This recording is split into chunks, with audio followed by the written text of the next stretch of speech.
We talk a lot these days about the chronic health issues that put people at higher risk if they get COVID-19. And at the top of the CDC's list of such conditions is cancer. And yet in many states, including this one, people with cancer fall toward the bottom of the vaccine priority list if that's their only condition. And that's just one step ahead of the general population. But the American Association for Cancer Research is calling for that to change, citing data that shows people with cancer are twice as likely to die of COVID-19 than people who don't. And just as troubling, a new study in the Journal of the American Medical Association found about 1,500 fewer cancer cases were diagnosed in New England during the first 3 months of the pandemic last year than in the 3 months prior, after screenings dipped by more than 3/4. Joined by the CEO of the Dana-Farber Cancer Institute, Dr. Laurie Glimcher, who, by the way, also helped develop then Vice President Joe Biden's Cancer Moonshot Initiative. Doctor, it's good to see you. Thanks so much for being here. Nice to see you. Happy to be here, Jim. Thank you. I don't quite understand this. My understanding is the priority lists in a state like ours are a function of risk. If people who are cancer patients getting radiation or chemotherapy are at higher risk, why are they so far down the chain in terms of when they get a vaccine?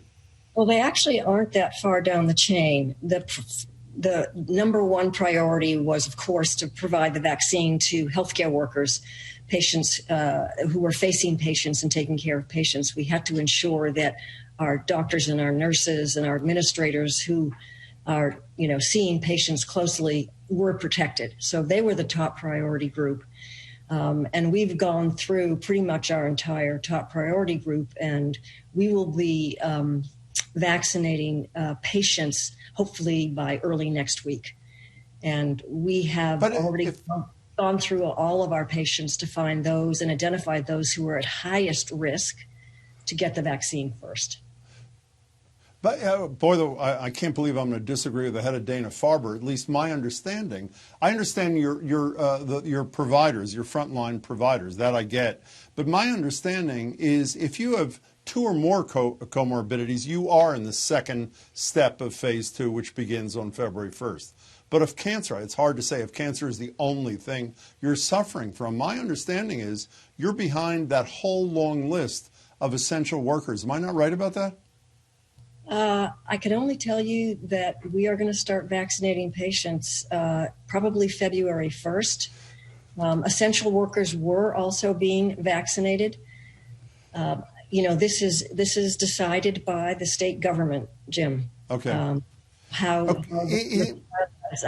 Clearly we've had many patients come in who we would have loved to vaccinate, but the rules were otherwise. So I do want to say we have used every single vaccine that we have. We haven't wasted a single vaccine. In fact, our nurses, when we first got the first lot of the Pfizer vaccine, they realized right away that the Pfizer vial contained not 5 vaccine doses, but 6 or 7. And so we immediately rounded more people to get the vaccine. We've administered thousands of vaccines so far.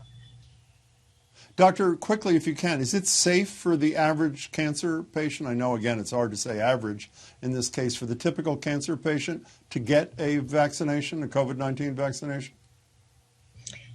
It is not standard, Jim. We don't have enough vaccine doses. Nobody has enough vaccine doses to vaccinate everybody we would like to vaccinate. But this is why we tell our patients, please continue to stay safe. And that's why we've made Dana-Farber an incredibly safe place for our patients to be. I've had a number of patients say to me, I feel safer at Dana-Farber coming in for my infusion, my chemotherapy, than I do anywhere else except at home. So we worked very hard, the teams worked very hard to make it safe for our patients, but everybody needs to follow the rules. They work. Masking works. Physical distancing works. Washing your hands works. We know that because look at how few cases of the flu we have. We should be getting thousands and thousands of flu cases, but we're not. People are masking. You know, I mentioned also in the introduction to you, Dr. Glimcher, that the data that I had seen from the first surge was the number of cancer diagnoses, this is from JAMA, in the first part of the surge, were down pretty dramatically. I'm assuming that's because people were nervous about coming into a hospital when the initial notions of COVID-19 happened. That's really troubling, obviously, even to a lay person like me. Is that changed in the intervening months? It has gotten better. Most of our patients are referred to us by their primary care docs, and Right. potential patients were very reluctant to go see their primary care docs. So the screening that we don't really rely on, mammography, colonoscopies, pap smears, went down by over 90%. And this is obviously very serious because, you know, you got to detect cancer early as you can. If you present with stage 1 cancer, you've got a very good chance of being cured. But if you present when the cancer's already spread, it's going to be tougher. And so we have advertised, I mean, we have said to so many people, you must do your screenings. Please don't be afraid to come in if you have any questions, because we want to help you deal with your cancer. And, you know, we had a decrease of about 50% of patients coming in, and we're back to pre-COVID levels right now. So the volume has restored itself, but I think people still aren't getting as many screenings as they should be. And this is important. 10% of cancers are inherited. We need to be seeing the family members of individuals, cancer patients who have inherited cancers. And you're saying you're suggesting that there's no safer place to be than Dana-Farber. So please don't hesitate to get those screenings. You know, you mentioned if people have questions. I know you're doing a forum tomorrow, and we'll say how to access it. I can say it now. You go to Dana-Farber.org and click on the banner that says COVID-19. And you don't have to be a patient. You can be of Dana-Farber. You can be an interested person, a family member, caretaker. Briefly, if you can, Doctor, what will people take away from that? I think it's going to be a great discussion, Jim. It is really for cancer patients, cancer survivors, and their families. And as you said, it's tomorrow at 5 o'clock. And again, anybody, any cancer patient, caregiver is welcome to tune in. We've got a great group of specialists who are going to do a panel. And then most important, they're going to take questions from whoever wants to ask them. And I think the information that'll be transmitted is going to be very helpful for cancer patients and their families, and anybody who is interested in knowing how is it going. I mean, who's getting vaccinated? How many doses do we have? What do you think about the viral variants that have now emerged? I think it's going to be a broad conversation. You know, we only have 30 seconds left. I mentioned at the top that you were intimately involved in this cancer moonshot that Vice President Biden spearheaded.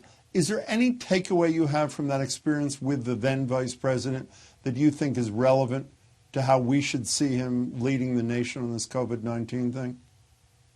I think we're incredibly fortunate to have Joe Biden as our president. He understands science. He understands medicine. He understands why it's so important to do research to come up with new treatments for many diseases, including cancer. So I took a big sigh of relief when he was inaugurated. And I should say both thank you for your work and congratulations on your son, Jake Auchincloss, being elected to Congress from the 4th Congressional District. I'm sure you're quite proud. I can see by the look on your face. Dr. Glimcher, thanks so much for your time. I really appreciate it. My pleasure. Thank you so much, Jim. Stay well. Thank you. You too. If you want more information on the coronavirus vaccine and how it affects cancer patients and survivors, as we said, Dana-Farber will be hosting a virtual forum tomorrow at 5 p.m., which again you can find at dana-farber.org and click on the COVID-19 banner.